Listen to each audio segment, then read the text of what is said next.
Hey there, Danny with Right Foot Down. I messed up this ad read so many times because I really want to tell you about Track Monkey Apparel. They make great quality enthusiast shirts along with hats, stickers, watches, patches, you name it. A couple of my personal favorites are their Life is Better at the Track tee and their One Track Mind tee.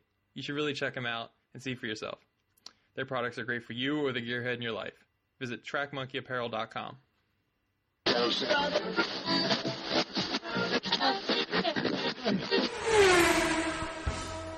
You're listening to the Untitled Car Show in partnership with RightFootDown.com. Visit Right Foot Down for your daily automotive fix. If you enjoyed today's program, please tell a friend. It's the best way to support this show. If you want to visit the archives, go to YouTube and search for Untitled Car Show. That'll bring you to the archived episodes. If you want to follow the show, just search for Untitled Car Show on Twitter, Facebook, or Instagram.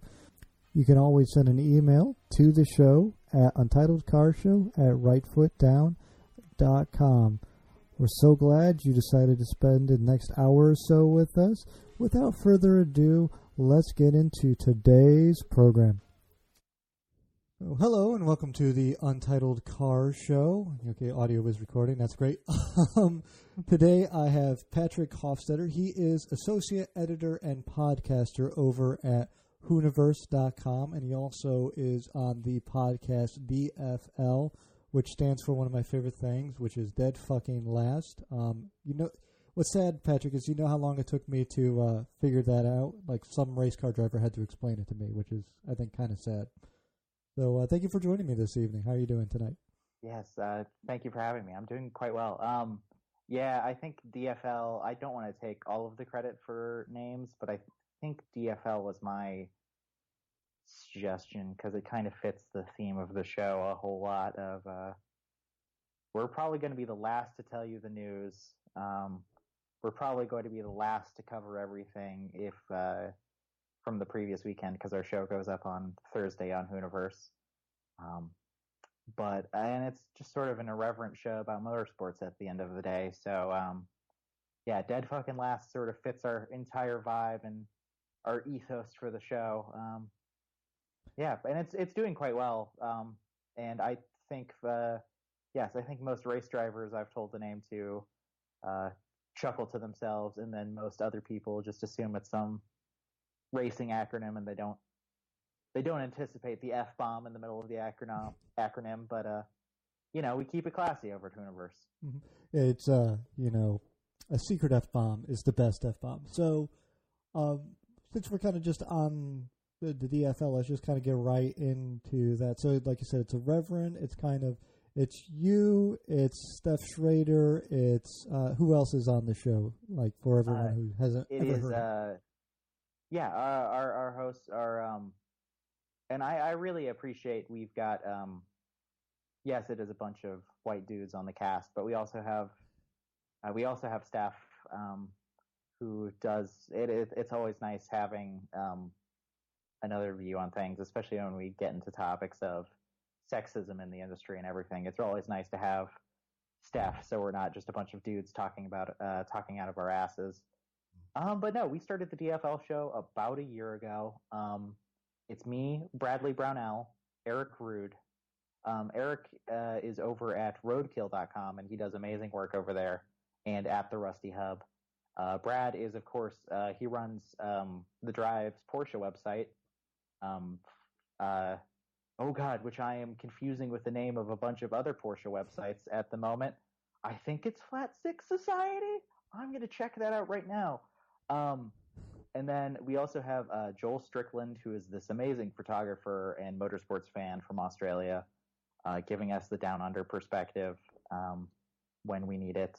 And then Duncan Endy, racing driver and friend of Hooniverse, is our I want to say our co-host at large right now because he's super focused on the TCR International calendar right now, so he hasn't been able to pop on in a couple months, but we love him dearly, and he's always in our Slack chat talking with us about racing, so he's never too far from the show.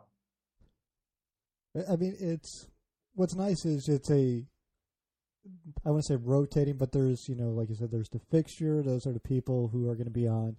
You might not get everyone every week, but you get this different viewpoints, different perspective on racing. It's interesting because as a non-racing aficionado, it's kind of easy to pick it up because there are some more serious programs out there. There are some, more serious podcasts. There's the racing stuff to listen to, but listening to you guys kind of talk about what happened, I think the last one was about what happened in Montreal, if I'm not mistaken, was the last F1 race. Yeah. So I should know this because I'm actually in a fantasy F1 series and I'm doing very well, and I have no idea how I'm doing well in it. Because I know how I'm doing well in it is because I'm talking to a former race car driver and I'm like, who should I pick to win for these? And he's telling me. So that secret's out on that. But kind of getting like the download of what's happening in a less than totally serious format is very interesting listening to you guys. And I really appreciate the perspective you bring and the perspective, the Australian brings and Steph brings. And you get, Eric and everyone kind of is, a little different, but it's easier to tell what's going on when you have those different perspectives and kind of makes it more friendly to the entry level, which I really appreciate it.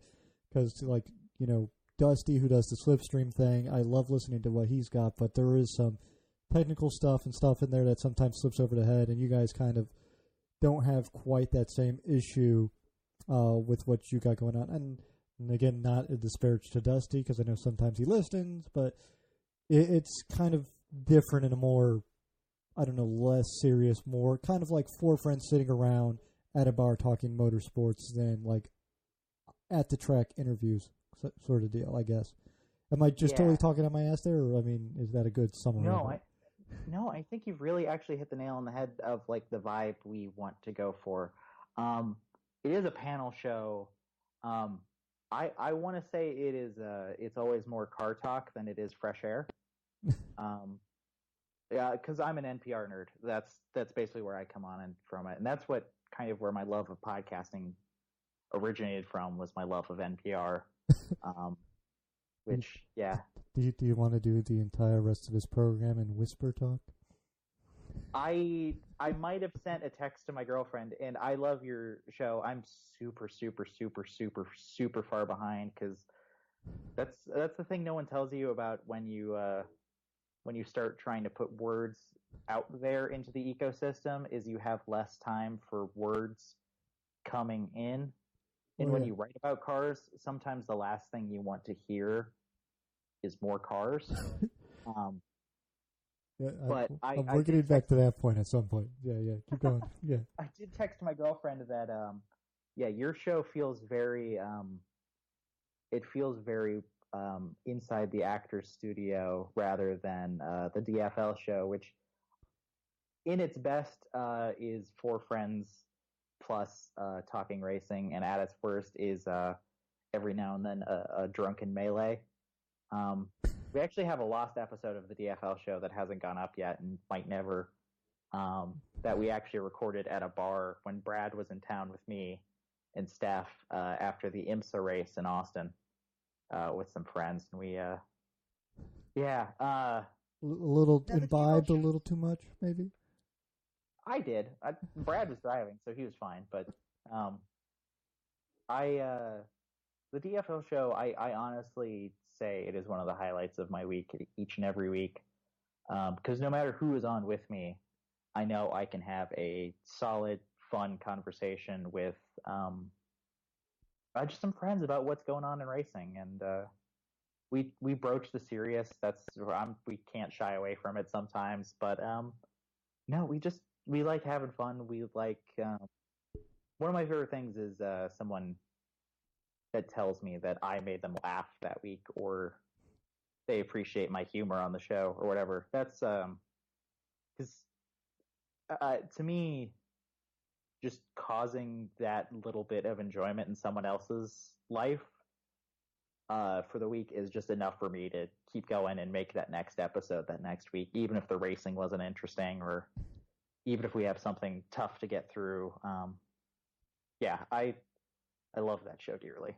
It is one of my favorite things about podcasting is the interaction you get, and like you talked there, it's so rewarding because, like you said, you approached this because you listen to NPR stuff. I used to listen to NPR stuff too, and like you said, it just you slowly lose the ability to listen to other people as like your life kind of takes off in this area because you don't realize that an hour of talking involves so much prep on the front and the back half of it, which is just absolutely crazy, and then editing and everything else that goes into it. And you're not only doing the podcasting stuff, you're writing articles, you're working over at Hooniverse, which is completely other, like, anyone who has editor in their title, I am super impressed with because I can't write good words. People that follow my work on Hooniverse this year probably noticed that it is slowed down a bit from it was previously, and I've had to take a lot of mental health personal time so far this year.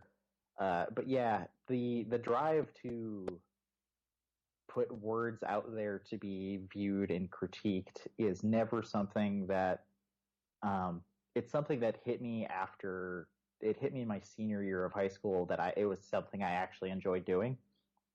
And then I just pursued it from there. But yeah, Brad, God bless him, he takes up the task of editing and posting the show every week.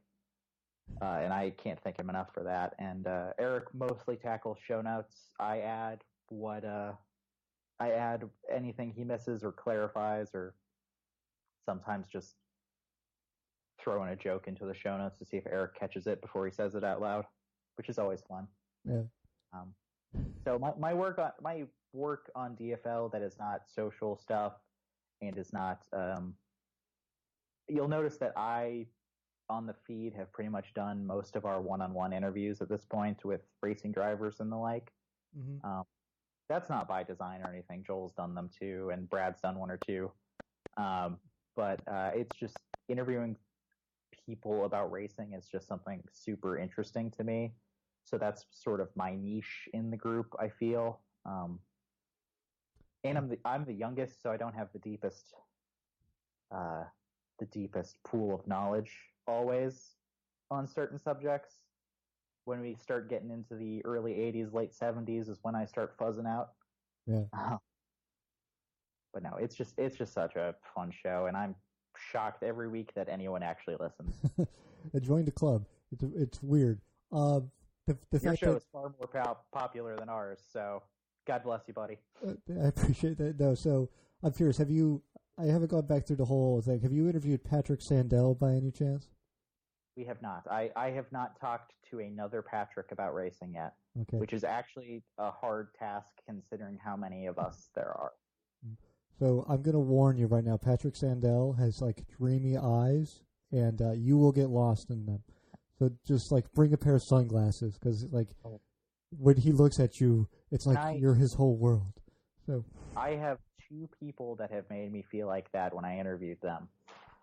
One is Mark Webber, who formerly of Red Bull Racing, then of Porsche, and now he's sort of this Porsche. I don't want to say he's a PR person, but he kind of is at this point. He's a spokesperson for the brand and a liaison for the LMP1 team more than anything at this point. But when I interviewed him for the first time, he did this unnerving thing when I gave him my hand to shake. He took it, one of the most beautiful firm grips I've ever experienced in my entire life. That's a lovely one out of context. Yeah. And then he shook my hand and then winked at me at the same time. And I was so charmed and utterly disarmed that I just found myself actively like stammering and lost for words, which is not usually something that happens even with drivers I'm way fanboy over. Interviewing Bruno Senna was almost the same way, but that was just looking him in the eyes and listening to him and just seeing and hearing Ayrton. Yeah. And as a Senna fan, and I'm a fan of Bruno's as well, don't get me wrong. I'm not trying to diminish him at all. But just like where I'm sitting in my apartment right now, I can see my Genesis copy of Ayrton Senna's Super Monaco GP2, which is not a very good racing game, but is hilarious because it's a Sega game with Ayrton Senna's name on it. And it's that famous picture, one of the famous pictures of him in a car, helmet on, with just the visor up, and all you see is eyes and bridge of nose. On that view, Bruno is identical to his uncle, and it's so weird interviewing him. That's the interview I'm the most proud of. It's still on the feed, so if you ever want to inflate my ego, please go download that interview and listen to it, because I was super proud of that. Yeah, that is, I'm going to go give that a listen because I've been going through the backlog, so I'm going to go back down and I'm going to find that. So, I mean, that's awesome because that's, as close as you can get to interviewing, Senna, which is just crazy. So, you've only been at it for a year and you already got, great names like that who've done interviews on the show with just yourself. And I think I've seen there's been a couple of other guests when you do the panel type interviews as well. Or am I just completely looking back through the backlog and just misunderstanding what I'm saying? We've had a few. We've had one guest on where it was the panel of us talking to the guests, and he just joined us for the entire episode. That was actually that was Dusty. Now that I think about it, but or was it? Shit, I forget what his handle is, but I think it's Dusty. It's yeah, Dusty over at Slipstream. Oh yeah, you're allowed to fucking curse. I don't give a shit. Oh, okay. I didn't. From all of the times I listened to your show, I never can remember if there's an explicit tag or not. There is one, which is probably hurting the whole advertising thing. But again, like I explained to all the guests before we began, this is a safe place, so just feel free to just let it go. So. Sounds good. And I do want to say to anyone that listens to this and then listens to the DFL, one of my main jobs at the DFL that I've taken on myself is I want to make that show as an inclusive a space as possible, because motorsports usually isn't. Yeah. And that's really important to me. But yeah, I think Joel might have done a few interviews where it was more than one person at a time. I can't remember if I have successfully or not. Mm. I tried to interview Catherine Legg and Andy Lally together of the 93 NSX in IMSA, and it was just, boy howdy, I've never had an interview go bad before. Oh boy, that was not fun. Mostly because all of the parts I wanted to use, their PR person said I couldn't, and then all of the audio that I could use after that was unusable from an audio issue. So that was fun.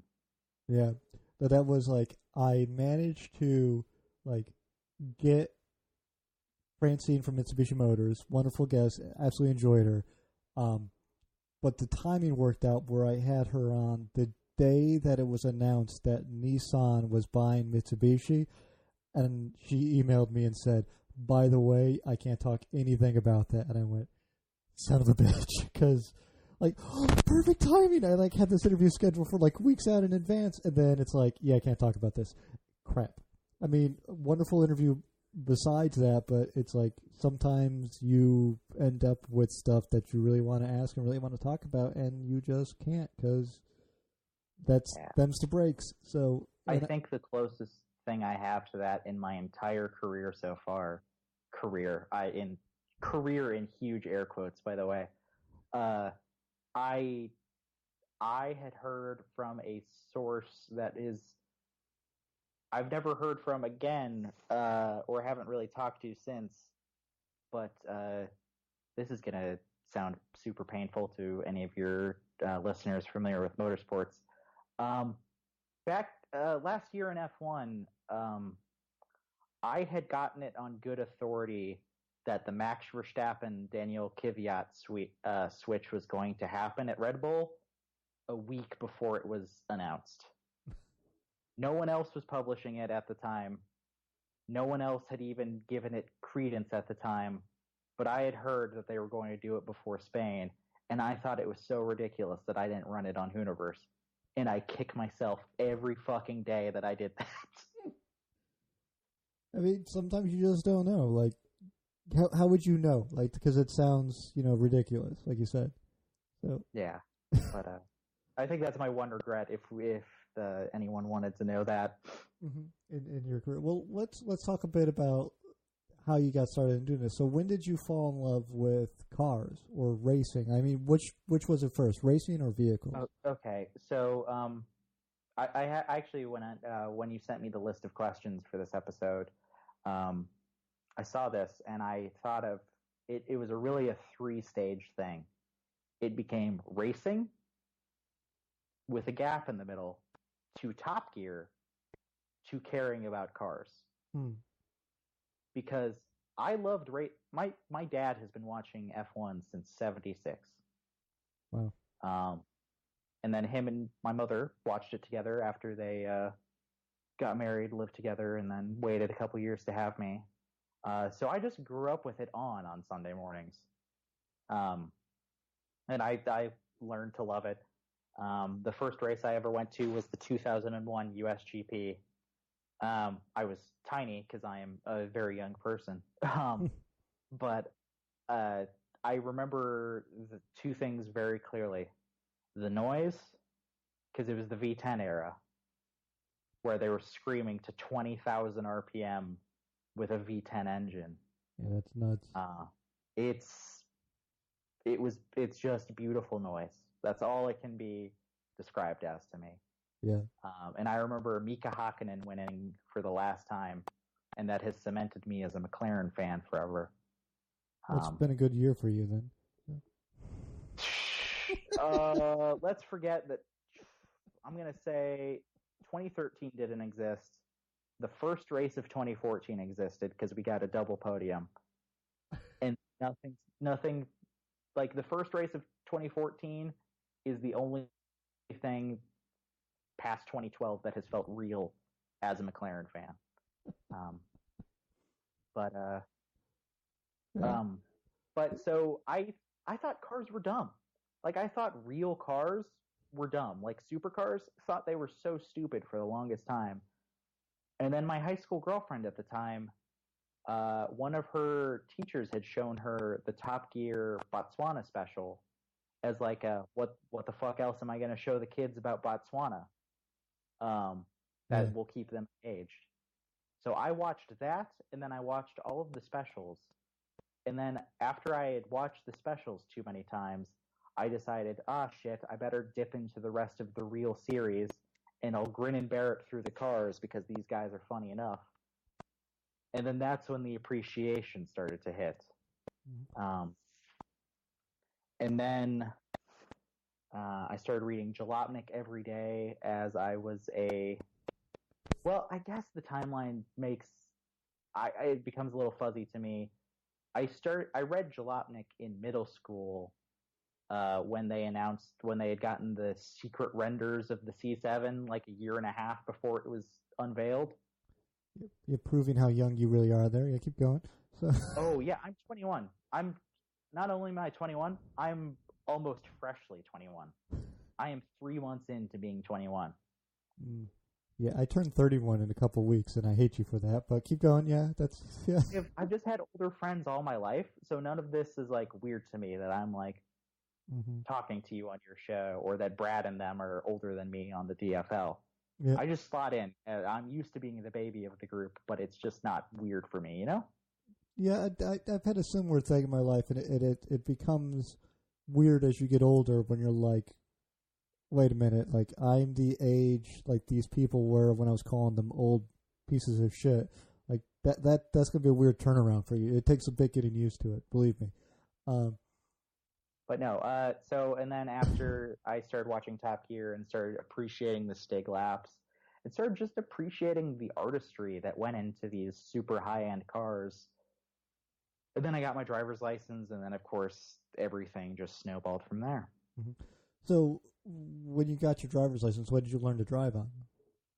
I learned to drive on a 2003 base, base, base Hyundai Elantra automatic, which was because your first car is, of course, super fun to you, no matter what it is.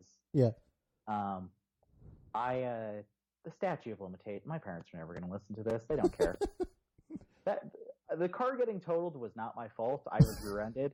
So anything I could say about that car is fine. There were some unpaved roads in an undeveloped part of the suburbs that I grew up that we would use as an impromptu rally stage whenever we felt like it. And let me tell you, that car was good on dirt. Not good at anything else. Really good on dirt. Yeah, front-wheel drive, fairly good on work, and you don't give a shit about it because it's a old Hyundai, so why not? That's not so. You've got rear-ended, so it was totaled out that way. Yeah, I was leaving school one day, and some jackass in it. I don't get bullish on a lot of things people do in their car. I don't care if you eat in your car. I don't care if you fucking are playing with the radio or whatever. As long as you're not fucking texting and driving, I'm pretty much fine. Because I've had 2 major accidents in my life, all came down to someone was texting and driving. So, dude was just texting in his Chevy Suburban and rear-ended me at 45 miles an hour. Oof. So it was just toast.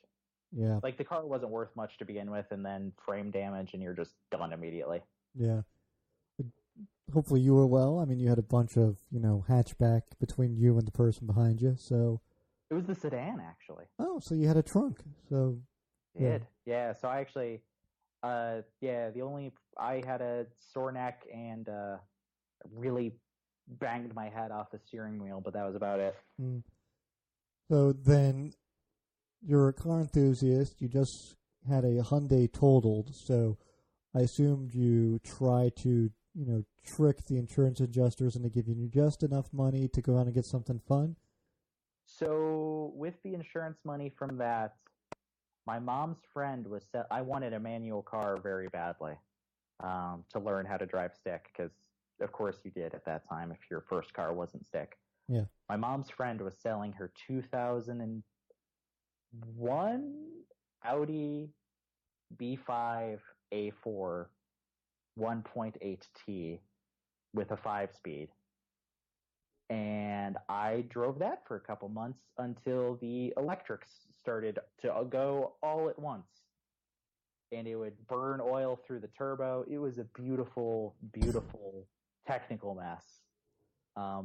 Having a turbocharged car, though, very fun. Very much recommended. Yep. I was about to make fun of an Audi electronics by realizing I'm putting an Audi motor into a Volvo, so I'm going to bite my tongue and just say they're terribly wonderful cars, terribly reliable, especially the mid-80s ones. Great cars. You're going to be fine. You're going to be fine. This makes total sense. Take the reliable Volvo motor out, put the Audi motor in. It total sense. So, yeah, electrical mess, nightmare, Audi motor, but you learn to drive stick, which is great. So then, yes. I mean, what's funny right now is I've had people on the show who are like 40 years old and are still driving around the first car they learned to drive, on. And we're right now, have we even hit the age of 17 at this point? Barely. So we're 2 cars in and we're barely 17. So what was the car after that? This is the car that I miss every single day of my fucking life. With some money from my parents, because they were very nice, and some extra insurance money, I got a Honda S2000 AP1 2003, which I then used as a delivery car for the Chinese place I worked at for the rest of my senior year in high school. And that car was beautiful. That is, so the 2003 had some of the livable improvements of the AP2, but still had that glorious 9,000 RPM red line. Still had the twitchier rear suspension, and it was just a joy to drive. It was just beautiful. And that survived up until I moved to Austin for a couple months, and then I got hit by a short bus, which is always a fun way for a car to go out. And we should have fixed it. We should not have let it get totaled out. We should have fixed it. You said that the last one that someone was texting and driving in the next major accident you were in, so I'm assuming short bus driver texting? No, that was just trying to be in the same place at the same time. And it was ruled a no fault eventually, but yeah, that just sucked. The second texting while driving incident is actually after the S2000 was totaled. I got a scooter because I needed something very cheap while I was in between cars, and a lady in an Infiniti QX80, the giant ugly one. Yeah. She ran me off the road while texting and driving, and I shattered my shin. Oof. Oh, that's yeah, buddy. Did she get caught, or was this one of those things where she got away? Yeah. Mm-hmm. I don't even think she knows to this day that she ran me off the road. Mm-hmm. Well, I hope the karmic gods have done her poorly. And I mean, she bought a QX80. Yeah. So, I mean, that was probably karma up front.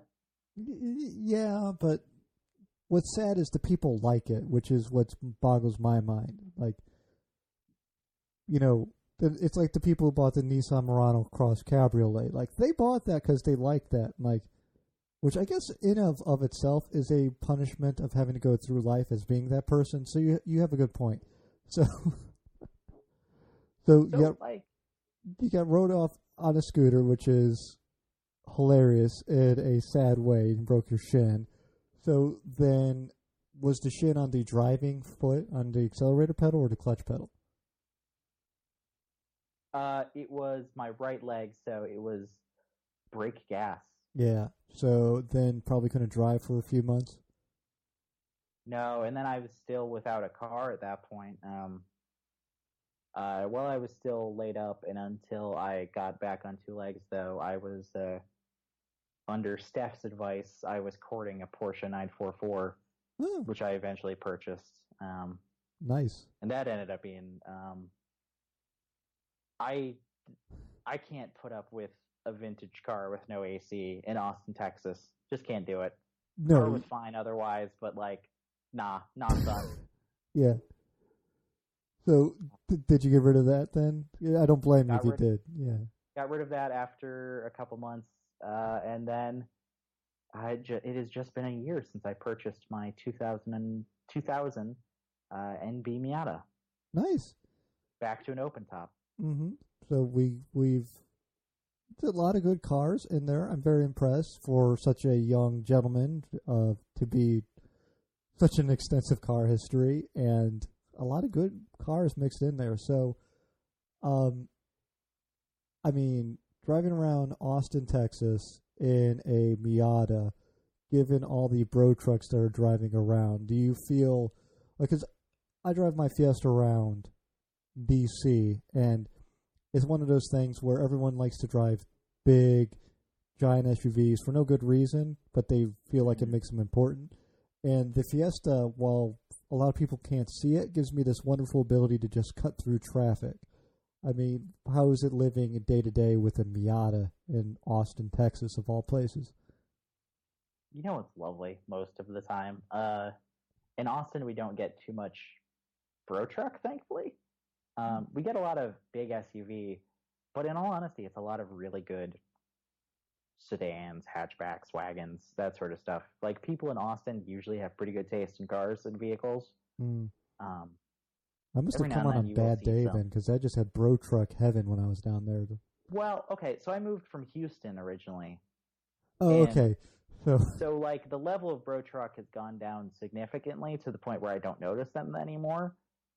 But, like, as soon as I'm back in Houston, though, it is like, yeah, the top of my roof is not to where the top of your tire is.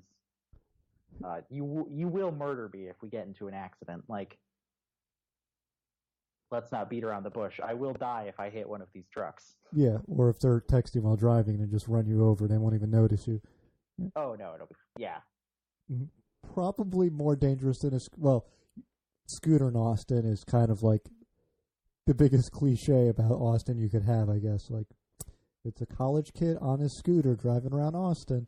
So, so I assume you're going there and going to the college there. They have a fairly, like, I don't know, they're well known. Maybe I'm a dropout actually.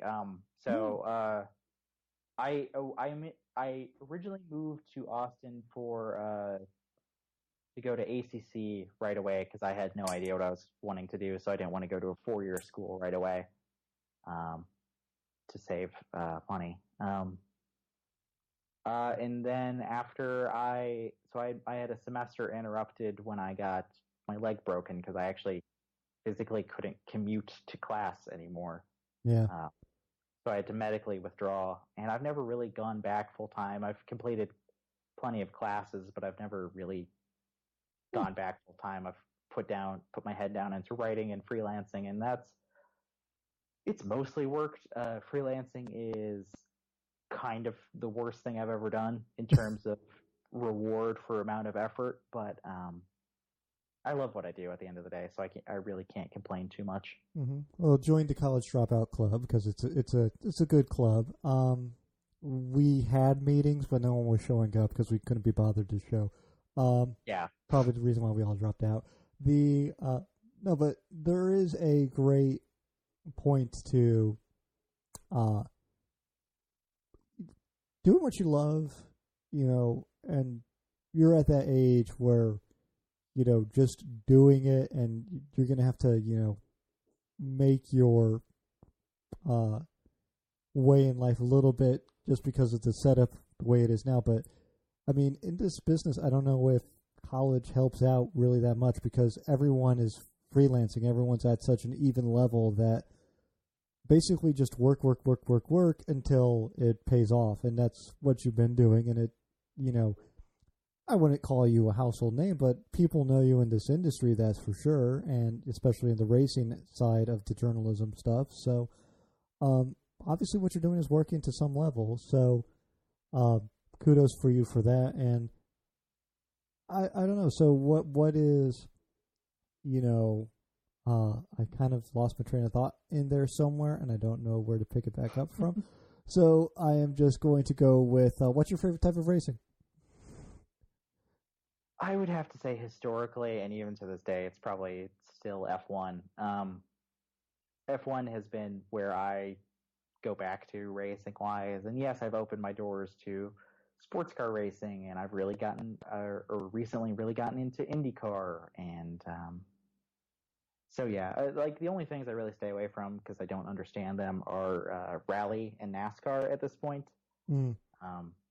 NASCAR is the least correct answer here, so that is correct. So, yeah, I just can't do it. I tried to watch the All-Star race, and it was just not good racing. It was boring. It's just like the stage system has screwed up anything that they were hoping to cultivate. I don't know. Yeah, so F1, especially with the new regulations this year, it's really made things interesting. So I've been really enjoying it still. Mm-hmm. So then, who's your favorite driver currently racing? See, this is a tough question. This is what happens. I ask the tough questions. That's what this show is. I was a Jenson Button supporter for years and years and years, and he's no longer racing full time.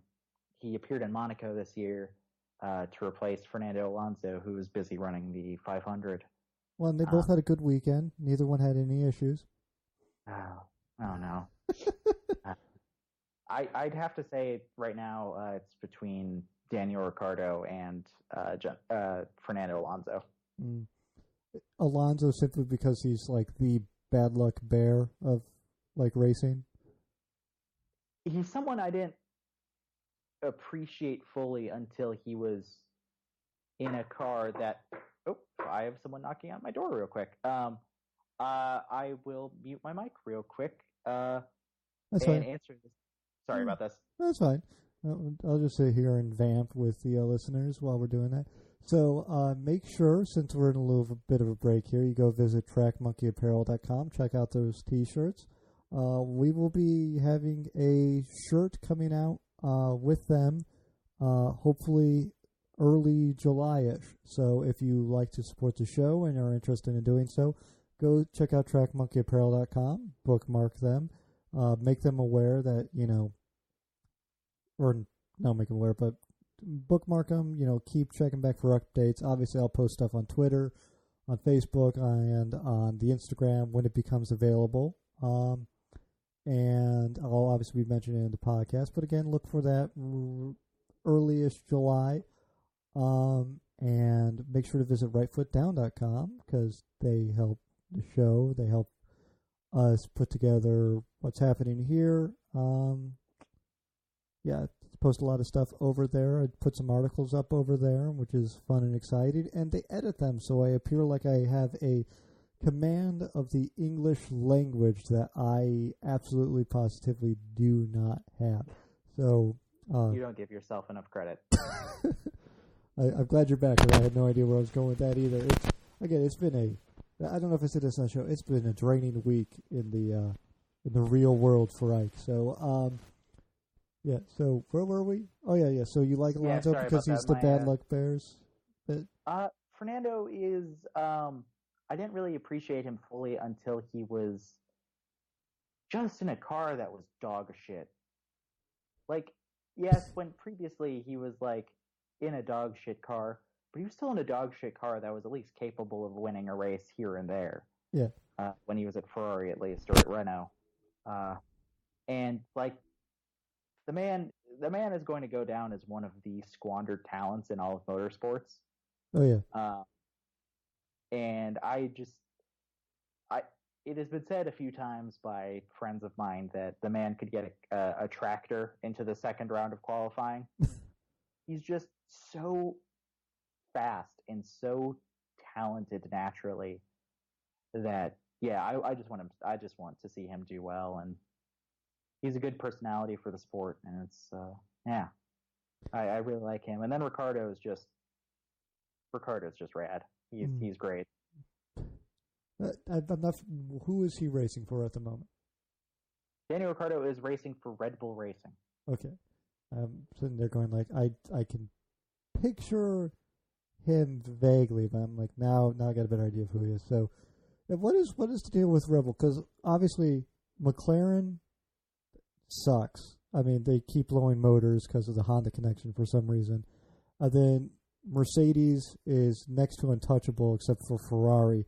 And I don't really know where Red Bull kind of slots in there. Are they just kind of like, always the bridesmaids, never the bride sort of deal this year? Yeah, this year they seem like Ferrari and Mercedes, I would say, are absolutely dead even in terms of pace. Yeah. This year, and it's led to this really great battle between Hamilton and Vettel. Yeah. I'd say Red Bull's a comfy third, but they're still really far behind the top two. And part of that's got to be the power deficit of the Renault motor, even if it's badged as a Tag Heuer motor, because that's sweet marketing. Yeah. It's pretty much got to deal with power. I have to say that, and Adrian Newey he's been taking steps back from the Red Bull F1 team, pretty much only coming in when it's already too late, in my opinion. But it's been a really weird season for them. Mm-hmm. See, like that's the part where like I don't quite get, and maybe you could give like the brief explanation of this. It's supposed to be a spec series. So then how do you have teams that are able to get so much more power out of their cars if all the cars are supposed to be basically identical? See, that's the thing. That's the difference between building to a set of rules and building to a spec. IndyCar is a spec series. It is the same chassis. The only thing that are different are the aero kits and the engine. Those are the only things that separate the two, Honda and Chevy. In F1, you are building to a set of rules, but how you come to those rules is entirely up to you, and that includes the engine spec. So that is why you will see these entire differences in power and integration and aero solutions. Yes, it is. You're building to a formula, a rule set, but you are not building the same exact car as your rival. Gotcha. That makes sense. Hence, Formula One makes perfect sense when you kind of explain it that way. So, yay! See, it's like that's the sort of like racing insight you get when you listen to DFL. Like, yes, all this and more. So then, let's say if you had an unlimited budget and to write a story or to do something with Hooniverse or DFL, what would you do with it? I would have really loved, if I had gotten carte blanche to do anything I wanted to, I would have loved to embed with the Toyota Motorsports guys as they gear up for Le Mans this year, and then with them all 24 hours through Le Mans this year. Because I got a chance to go visit their factory in August of last year in Cologne, Germany, and really hear from the team what they were doing to come back from the defeat that was handed to them by fate at the end of the 2016 edition of the race. That was the craziest thing I have seen in terms of, like, if it was a movie, they wouldn't script it like that because it would seem too obvious. Like, you ran too cruel. Yeah. 23 hours and like 58 minutes, and then broke down on what was basically the last lap, and then got a DNF because they couldn't do the cool down lap even. So, it's so crazy. And then they set the lap record for qualifying this year, which just seems crazy to me. Which I think that's right. I would love to watch that because there was, I'm sure you've seen it, there was a great documentary on Audi getting back into Le Mans racing and what they were doing, and they did 2 of them, I think, and both of them are so super compelling. And there's something about Le Mans which, like, the storytelling just becomes amplified for whatever reason. I don't know if it's the history or if it's like the harshness of that event, but it's such a, I don't know, it's such a good background for racing stories. Like, yeah, and I think it has to do with history as well, and the fact that it's really just a race that will brutalize you. Any 24-hour event will, but there's something so unique about how Le Mans chooses to punish people that's it seems mystic almost. Like, we've built up the legend of this place enough that it's gotten a personality. The Nürburgring is the same way. Spa is pretty much as well. Human stories come out of it naturally. It's a really special place. Yeah. And then, are you pro chicane or anti chicane? I'm always pro safety, so if the justification has been made for the chicane to be there, I am pro chicane. I mean, specifically at Le Mans. Specifically at Le Mans, I think the chicanes are fine. Okay. I think that straights that long is, 1, boring. 2, just not slowing the cars down is probably, throughout that straight, is probably one of the best bets you can make in terms of safety. And then that's the interesting thing about Kobayashi's new lap record.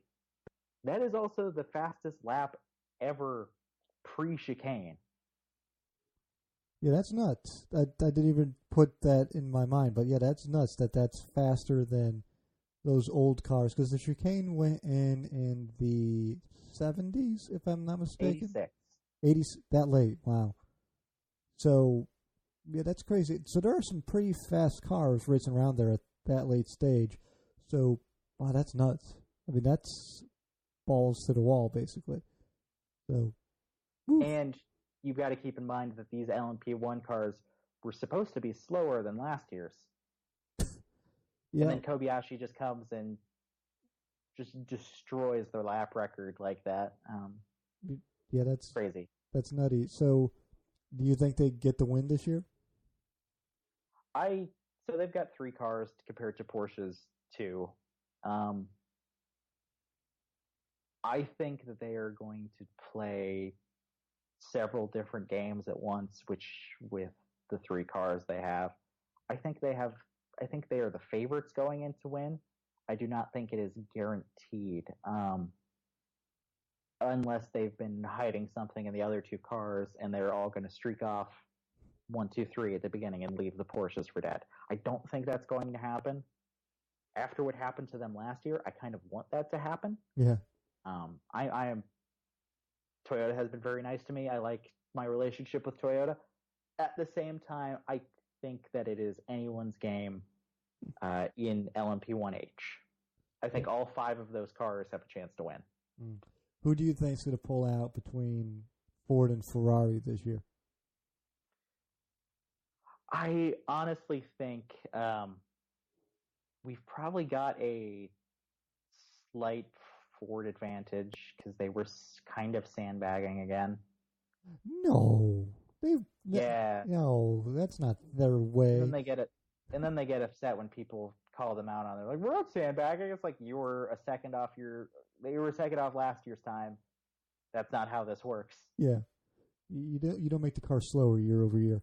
That's nuts. So I think you're right. I hope Ford gets to win. I'm always, I'm a hot-blooded Italian, but there's something absolutely fantastic about Ford winning over Ferrari. And I don't know, why that is. I just enjoy it so much. So we're getting close on time here. So it's funny you described the show as Inside the Actor Studio because I have what I like to call my Inside the Actor Studio list of questions. Go for it, yeah. Travaris pointed out that I have to kind of qualify this. These are the answers as we sit today because we are car people and we are very fickle and the answers could change hour by hour, minute by minute, second by second. So this is absolutely as you sit there today. So what is your favorite car? McLaren 675 LT.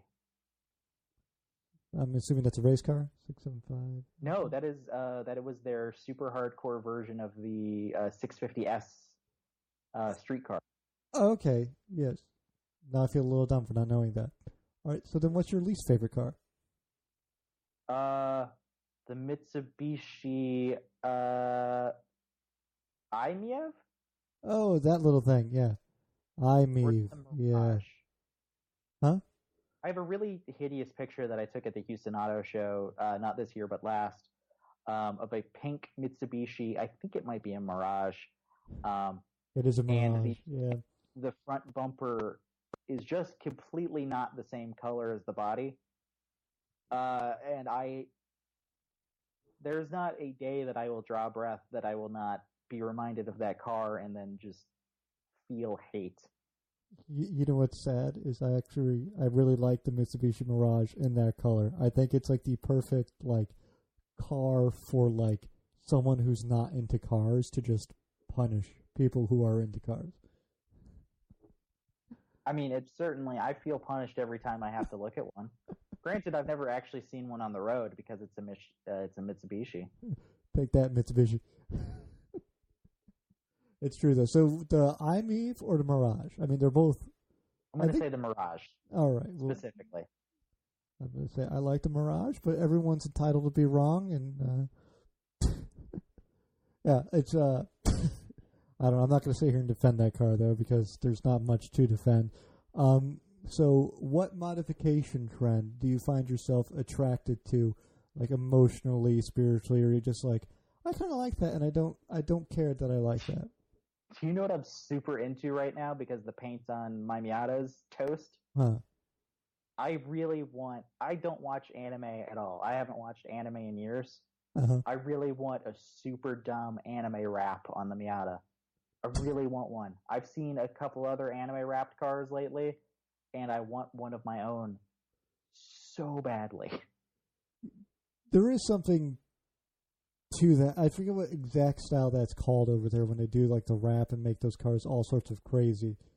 There's a specific name for it, and I can't think of what it is right now off the top of my head. But I do like that. There is a kind of like zero fucks given charm to that. So. Oh, absolutely. Mm-hmm. So then, what's your least favorite modification trend? I still think excessive camber is just dangerous and stupid. If you're going to do that, you should be trailering that car to shows. You should not be driving that car to shows. That's just my own opinion. That's me on a tire safety thing. Because your grip pattern or your grip patch is so knife edge on those tires, and you're stretching them, and you're abusing the rubber. You're abusing your suspension. Yes, it can look very cool, but if you're going to be driving it, I don't think the safety trade-offs are worth it. A very good point. So, what car do you dread being stuck behind at a red light? Ferrari 512 TR. Yeah, I would hate to be stuck behind one of those. What? This comes from a story here in Austin. I was stuck behind one. Again, dude was looking on his damn phone, and we missed, I shit you not, 2 different green light cycles. Wow. Because he wouldn't fucking go. That is, like, you're in a car that you're going to be seen in, and you're got more horsepower than you or everyone on that block needs, and you're not going to take off at a green light. That's just shameful. Yeah, it was not that was, I was getting pretty mad in the little Miata. So, I think I already know the answer to this one. What automotive sound or noise do you love? Anything, I'm going to say specifically European or Japanese V10s. I've thought specifically on the V10s, you were going to say F1 V10s. I wanted to be more broad and encompass all because I think the LFA is still the single best noise I've ever heard from the back of a car. I got to drive a E60 M5 with a manual last year, and V10 with a stick and a BMW is always a good thing as well. So, yeah. Yeah, this is true. So what automotive sound or noise do you hate? I really hate the sound of most flat fours. Really don't like I think Subaru is the only flat four, and only some of them sound good.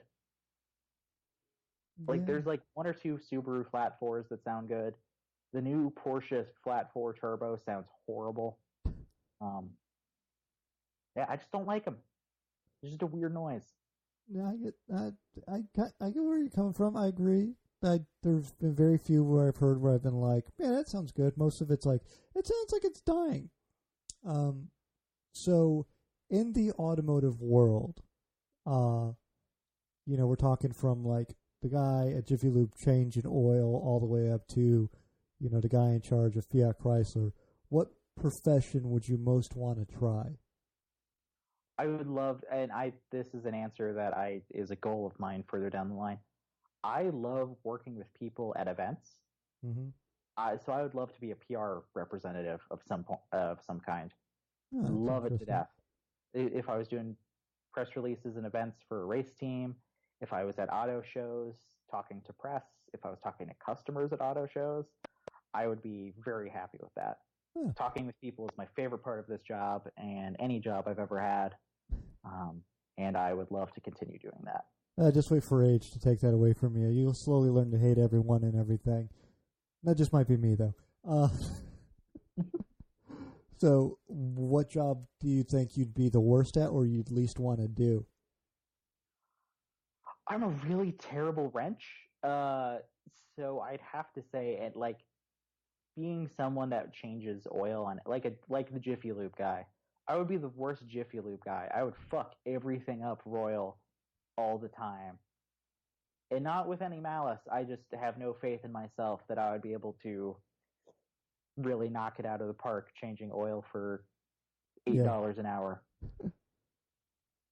Well, basically, anyone else at Jiffy Lube does. So you'd blend right in. Just lost a Jiffy Lube sponsorship. So They don't have the money. Yeah, that's true. So you have a choice here to make. This following question. So I'm going to give you 2 cars that you can pick from, but you're not allowed to modify them beyond how they've already been modified, and you have to keep them the way they are, and daily drive them.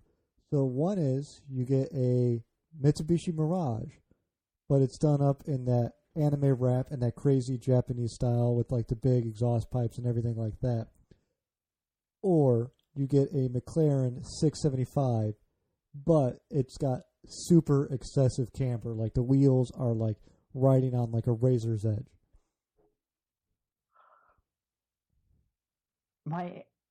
Both cars would piss other people off so much. And that's something I rather enjoy.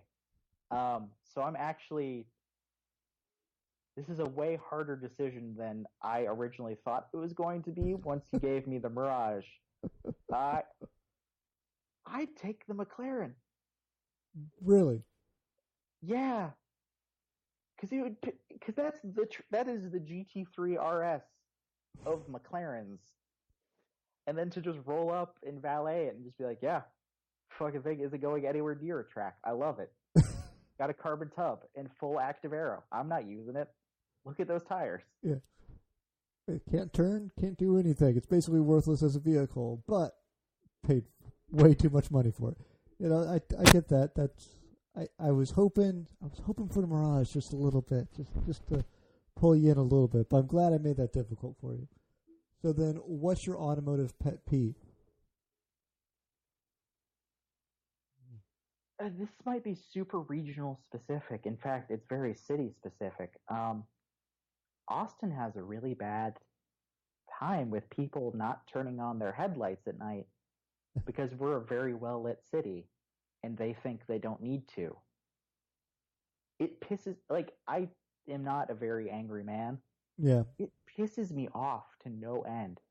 Like, your lights are not there for you to see. I could drive without my lights on if I really wanted to. The lights are for me to see you. Exactly. Yeah, that's nuts. Same thing when it's raining. Yep. That and texting and driving. I feel like those are my 2. Okay. And then the last question for the evening, which I believe is the most important question asked on any automotive show, and maybe one of the most important questions asked on any interview show. I think this speaks to the core of our humanity as like people. What is the hardest food to eat while driving?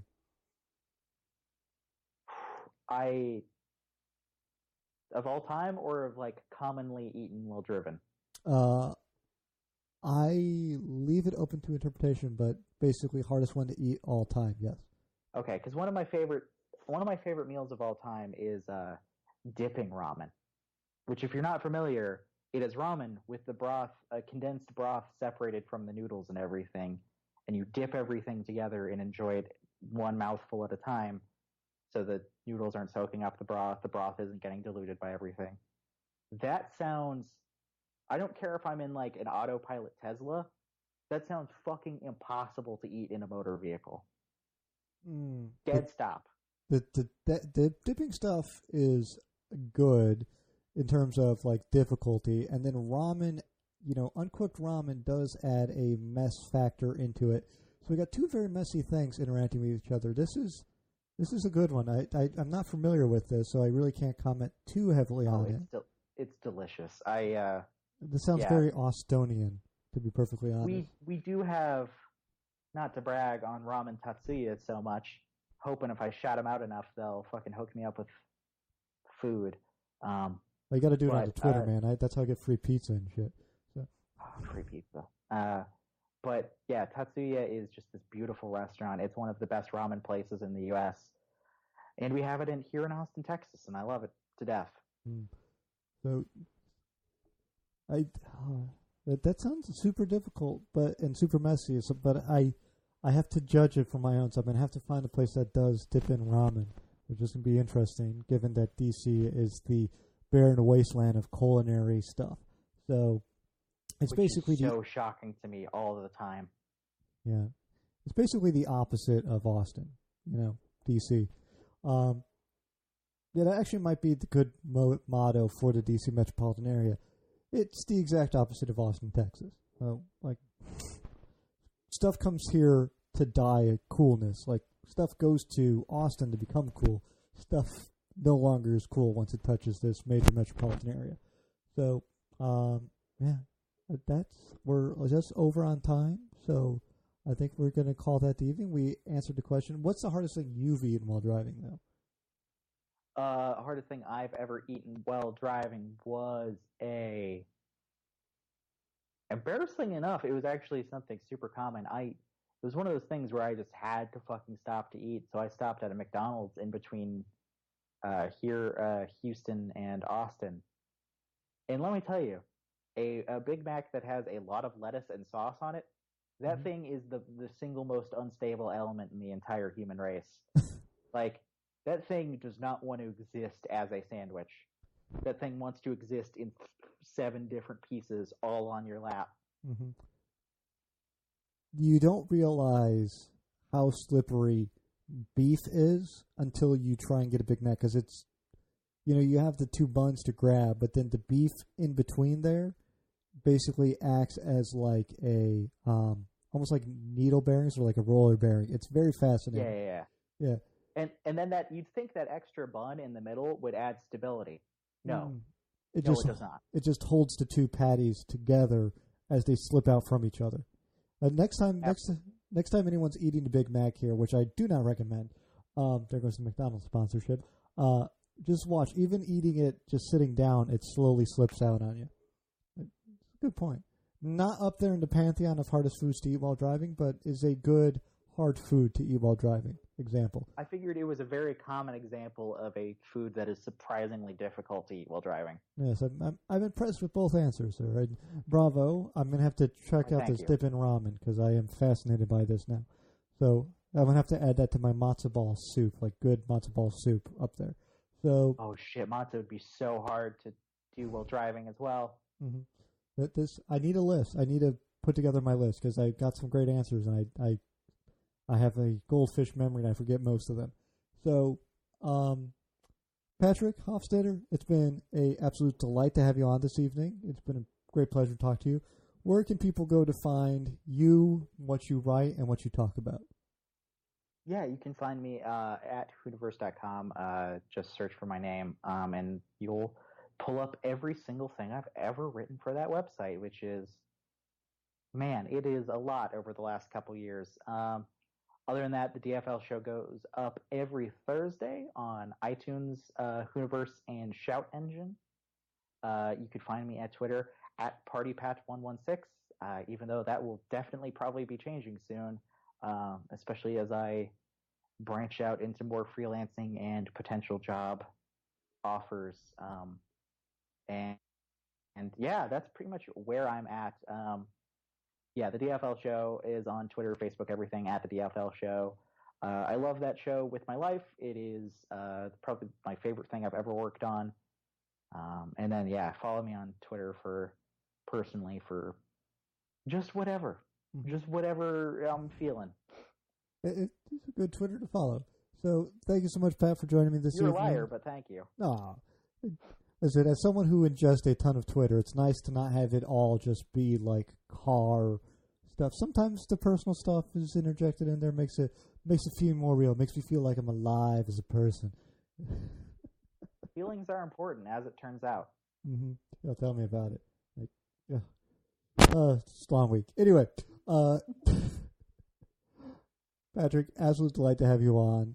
Come back anytime. I'm going to say goodbye to you off air. Everyone who's listening to the show, I will be right back with you.